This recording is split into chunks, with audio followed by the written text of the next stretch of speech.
sports discussion. This week we're previewing the North, the AFC and NFC North. Let's go ahead and get started. I'm going to start with the Detroit Lions. Last year's media darling team, everybody was rooting for them, the big underdog who finished 12-5 last season. The over-under this season is set at 10.5. First of all, we're got to talk about Dan Campbell. Coach of the year type of guy. Actually is the best coach against the spread the last 3 years, which makes Jared Goff the best quarterback against the spread the last 3 years. And actually, Jared Goff's numbers when he's playing indoors is actually very, very good. He's actually on the top tier level of quarterback. And they actually don't have very many outdoor games this season. They actually have the best offensive line in football, in my opinion. Penei Sewell, Ragnow, leading the way. They're the two best offensive linemen on that team. Extremely great team. Amon St. Brown got the big check. He's one of my top 3 favorite wide receivers in the league. And Sam Laporta, that dude was a beast last season, putting in work. We also have Montgomery and Gibbs. They're going to be a really strong running back combination. Probably the best running back combination, 1-2 punch in the NFC. So the offense, really don't have many questions about the offense. I think they're solid all across the board. Can Jared Goff maintain the level of play that he's been playing at? There's no reason for us to doubt that so far. Now let's talk about the defense. The defense led by Aiden Hutchinson, who's clearly the best defensive lineman of the draft, not Trayvon Walker, already commanding double teams. They just added DJ Reader to help him out. And also, McNeil should be better coming into this season. An extra year under that defense should help the defensive out greatly. Now, the linebacker core is dependent on Jack Campbell. Jack Campbell's improvement. And I probably pronounce his name wrong. Anzalone. He's a really solid linebacker, and he's coming off his best season according to Pro Football Focus. Now, the defensive backs were the issue last season, and they've definitely improved that side of the ball. You have Branch coming off a great season as a rookie. He should improve. And you also have Ifiatu, who's a solid safety. So the defensive backfield has improved, and I have some questions about them, but they're not glaring questions. I think the defensive backfield will improve and get better with their play. In conclusion, last season they went 13-5. The over/under set at 10.5. If Goff can stay healthy and stay playing well, I wouldn't be surprised if the Lions ended up with the best record in football. They are really that good across the board. So, clearly, I'm leaning the over on this team. Go Detroit Lions.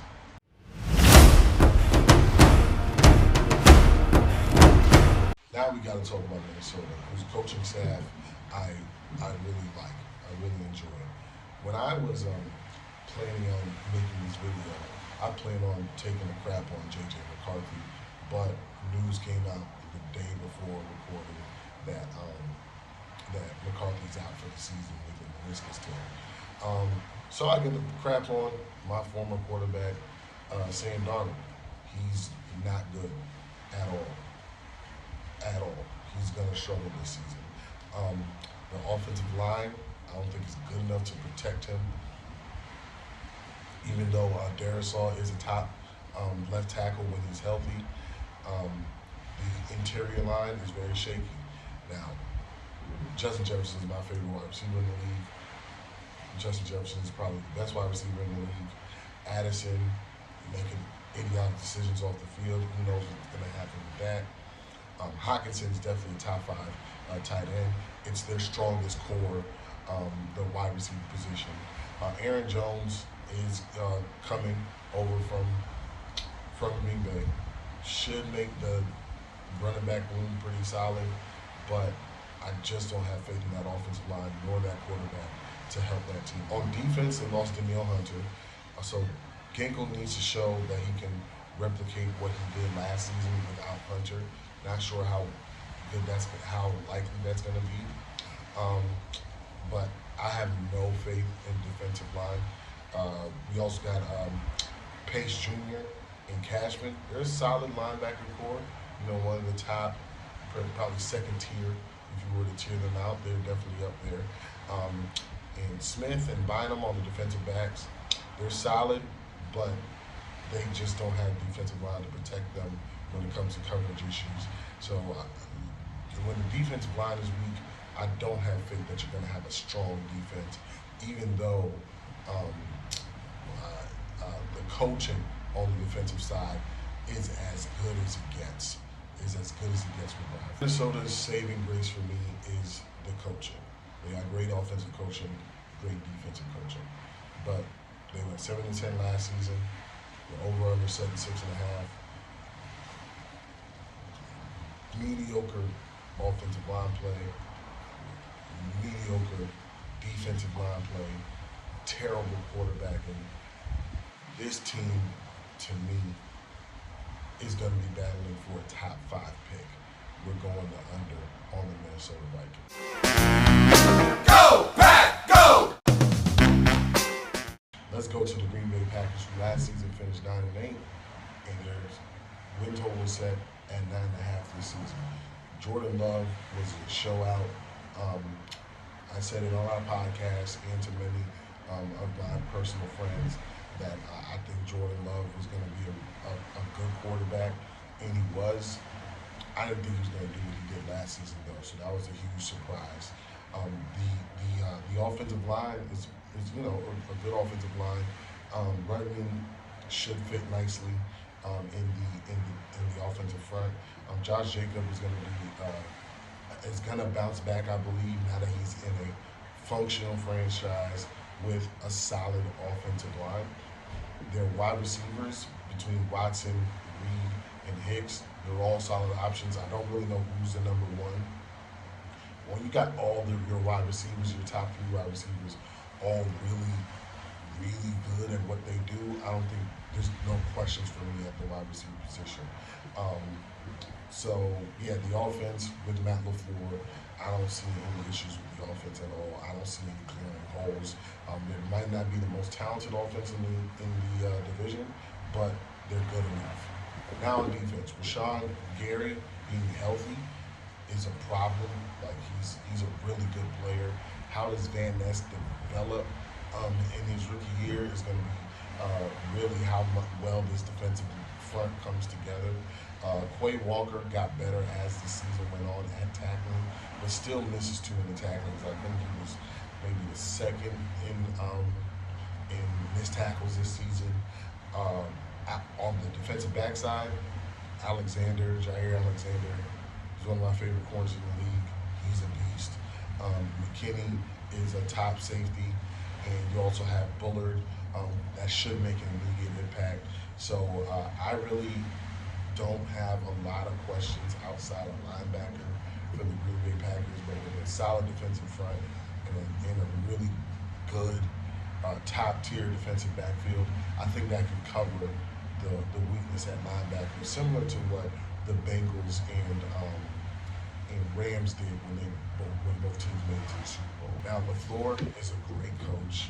Love should improve because you got to remember this is only his second season starting this year. The linebacking core is very shaky in my opinion, but like I said before, the front and back should be able to cover those weaknesses in my opinion.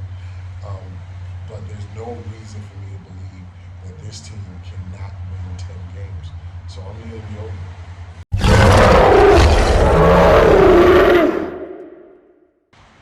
Now let's talk about the Bears. We finished 7-10 last season. The win total was set at 7.5. First of all, I don't know how Eberflus still has a job. He's clearly the worst coach in the division, and I don't know why the Bears decided to stick with him. I think he's going to hold Caleb Williams back because I don't really think that he's a very good coach coaching offensively. The thing was Justin Fields being so bad in the fourth quarter bailed him out, and I don't think it was all on Justin Fields. But the offensive line getting healthy is one of the reasons why they played so well down the stretch. At the end of the season, DJ Moore and Roma Dunze make that wide receiving core very dangerous, especially if Caleb Williams can get the ball out with the offensive line being healthy. And Swift, I think he's the NFC version of Joe Mixon. You got to get him to touch the ball a lot in order for him to be effective. My questions about the offense is not really about the players. It's mostly about the coaching. And also, can Caleb Williams live up to the hype? Now on the defensive end, Sweat was a huge impact to them when it comes to their pass and rush defense. Pickens and Dexter should improve, so we'll see how that defensive line comes together. I think outside of Sweat, though, there's some questions about the defensive front. You also have Edwards, who's actually a great blitzer when it comes to the pass rush for the linebacker. I think he was one of the best blitzing linebackers in football last season. Got to see if Edmonds can get back to his Buffalo production for me to see if the linebacker core can get better and can be that monsters of the midway type of linebacker core. I don't think they have the talent for that, but can they play that? And Johnson and Byard, they were huge pickups for the secondary, so the secondary should be solid, shouldn't have too many holes in the secondary. So the defense overall, though, I don't think they have enough on defense to really make a big impact on the team when it comes to wins and losses. With all the hype surrounding Caleb Williams, everybody's expecting him to have a season like CJ Stroud. Numbers-wise, I think he can do it. Wins and losses-wise, in the division that they're in, I'm not buying it. I'm not buying it because the Packers and the Lions are still better than them, even with the improvements that they made on their team. So, but that's irrelevant to whether they can win more than 7 games. I think the coaching's so bad, they finished with the same record they did last season. And that means that Eberflus is out as coach, and Caleb can get a good coach, good offensive coach, and that team could potentially next season start competing for the top of the division.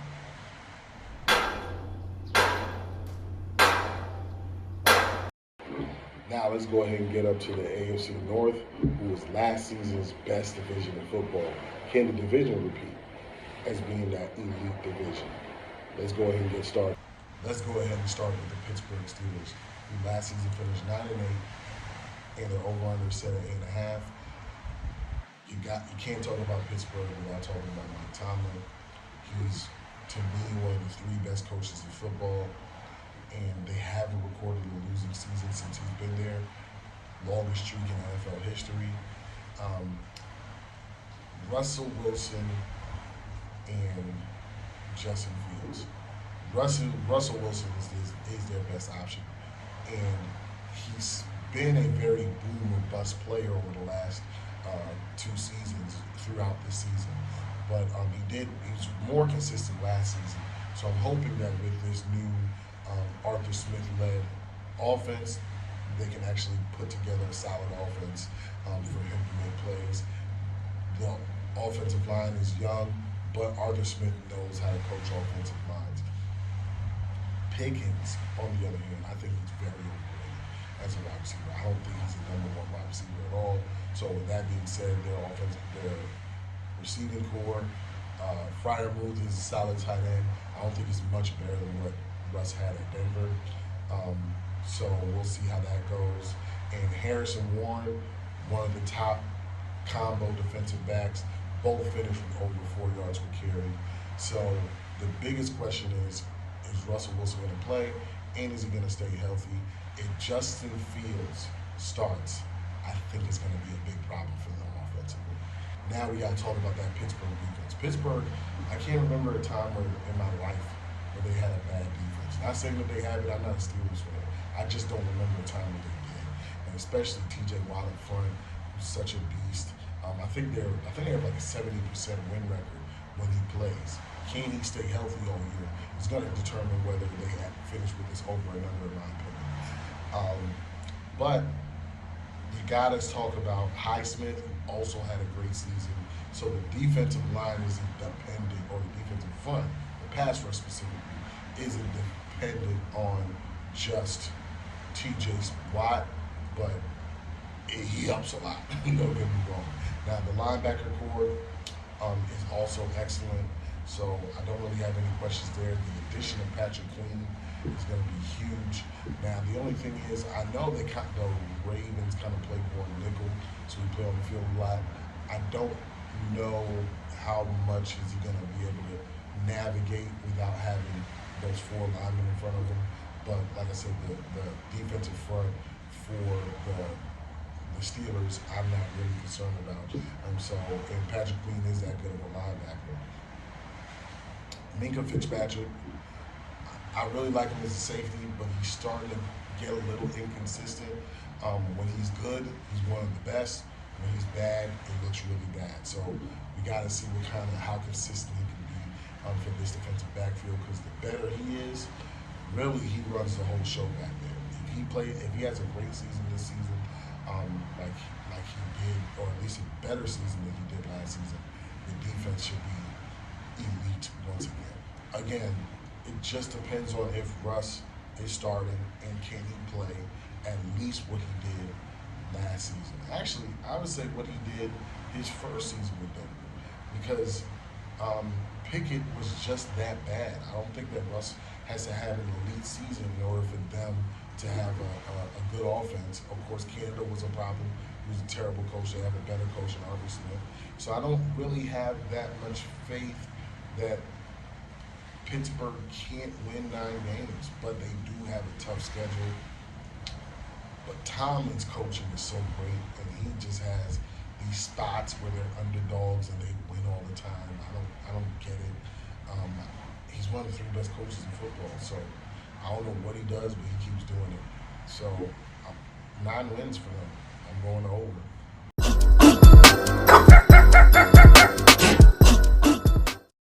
Now let's talk about the Cleveland Browns. Last season they finished 11-6.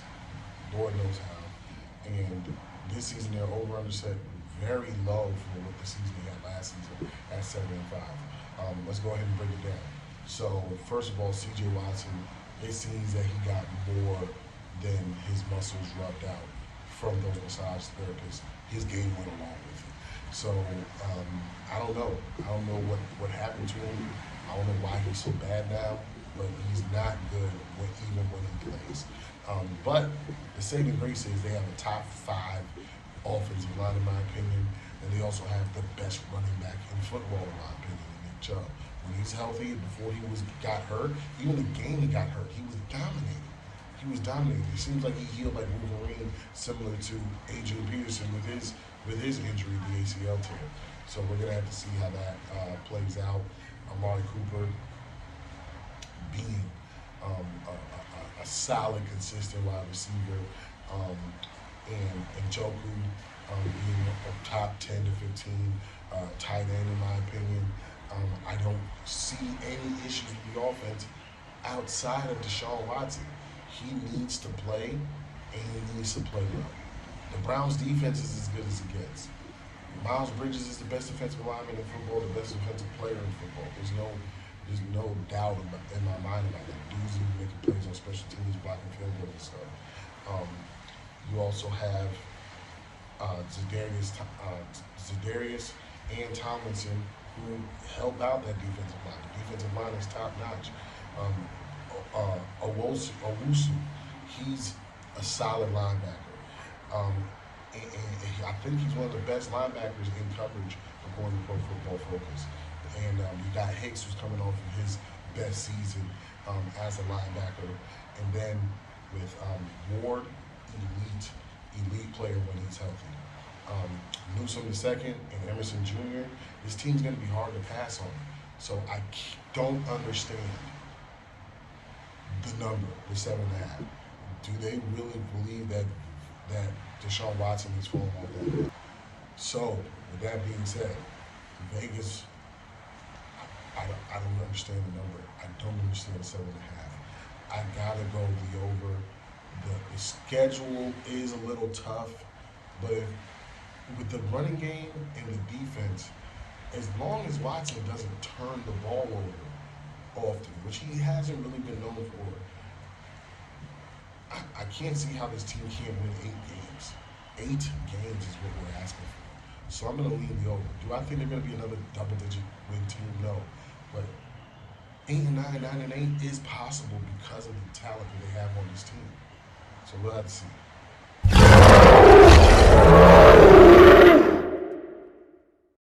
Now we're moving on to the Cincinnati Bengals, who last season finished miraculously 9-8 without Joe Burrow for a lot of the season, and they're over/under set at 9.5.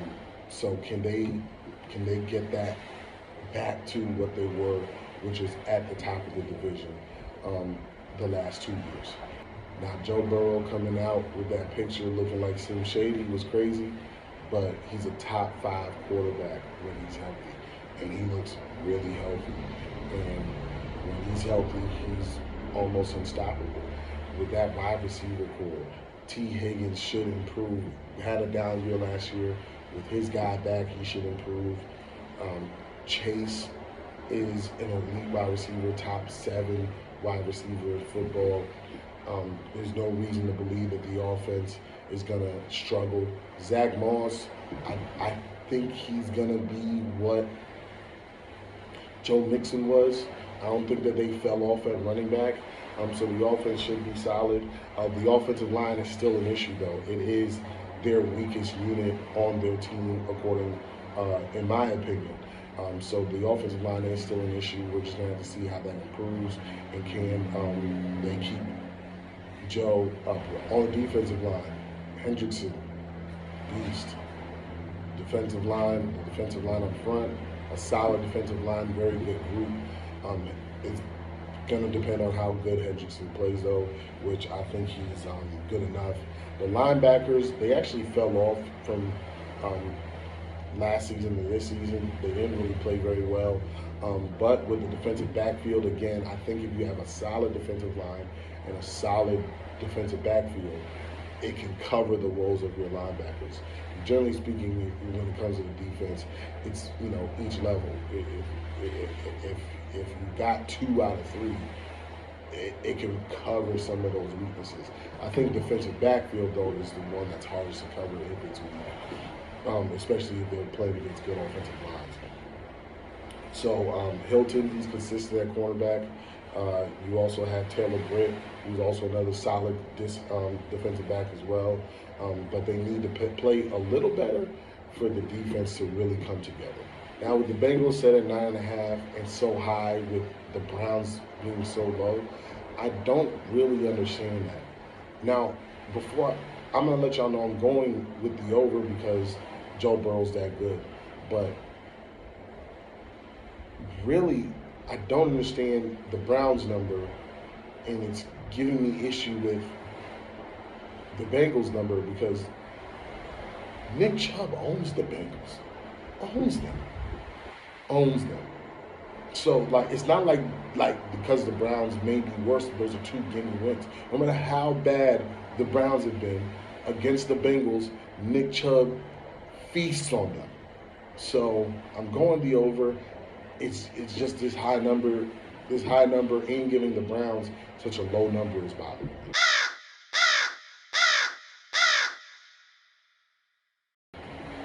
The best team in football last season, regular season, and the best team in this division, in my opinion, are the Baltimore Ravens. They're over/under set at 11.5. They went 13-4 last season. So can they repeat the success that they had last year, where they dominated the best teams in football, dominated them during the regular season? Let's go ahead and break it down. Lamar, coming off of his second MVP season, still has to prove himself in the playoffs. I have no questions about the quarterback situation. Derrick Henry, to me, still a top 5, top 6 running back in football. With how they run the ball, and having a running quarterback tends to give certain guys better lanes because they got to play contain. So I don't see how the running game suffers. The only thing is, can Henry stay healthy? I really don't even think that matters. If he can play 12 games, I think that's going to be good enough for them. The offensive line is probably their second weakest unit on the team. The wide receivers now now Flowers, he should improve over his rookie season. So I gave him a low grade, but I think that he should get better. And with the improvement of Deshaun Watson, where he probably is going to run the ball more because he did slim down, and it seems like the weight that he picked up actually made him feel a little slower. So he trimmed down. I think he cut like 20 pounds. So let's see how that works out, especially now that he has a workhorse at running back who he doesn't need to run or need to be a part of the running game as much. Now, when it comes to the Ravens defense, you have a very good defensive line up front. The Patrick Queen being lost does hurt them though. But Roquan Smith, in my opinion, is the second best linebacker. And if anybody argues with me about him being better than Fred Warner, I'm really not going to argue that much with him. It's 1A, 1B kind of when it comes to the two of them. Great leader. He's starting to get more vocal on defense. He's starting to be that Ray Lewis type of linebacker for that team. So I don't see the defense really falling off for current. Humphrey should be healthy this season. If he's healthy, he's a top 10 cornerback. There's no reason for me to doubt the defensive backfield if he's healthy. And Kyle Hamilton is probably the best coverage safety in football. He's probably the best all-around safety in football. And they just signed Marcus Williams. He's one of the best free safeties in football as well. So it's just like, how can we doubt their defense? How can we doubt the offense? There's nothing. This team still doesn't have very many holes. I see this team still winning their division. 13 games though, maybe not. Over under 11.5. It's tough for me. They have first place schedule, so I'm gonna go under. I'm gonna go under because their schedule is tough. But at the same time, if they win 12 games, it wouldn't surprise me. I don't see them winning 13 games again. But going 12-5, 11-6, I don't see why anybody can object against that. Their weakest core is at wide receiver. That's always been their weakest core, and it hasn't really given them problems. Can Lamar Jackson stay healthy? If he stays healthy, there's literally nothing that stops the Ravens on a consistent basis. Thank you for joining me on the travel edition of Lando Sports Discussions. Let me know what you agree with. Let me know what you disagree with in the comments below. Break down your team, if your favorite team you feel like I didn't give them enough justice. Break it down for me in the comment section. Like and subscribe if you enjoy what you watch. Until next time, we're going to be covering the Eastern divisions. My team in New York football just is in that episode. So let me know if y'all think I'm going to be biased next week. All right? We'll talk to you soon.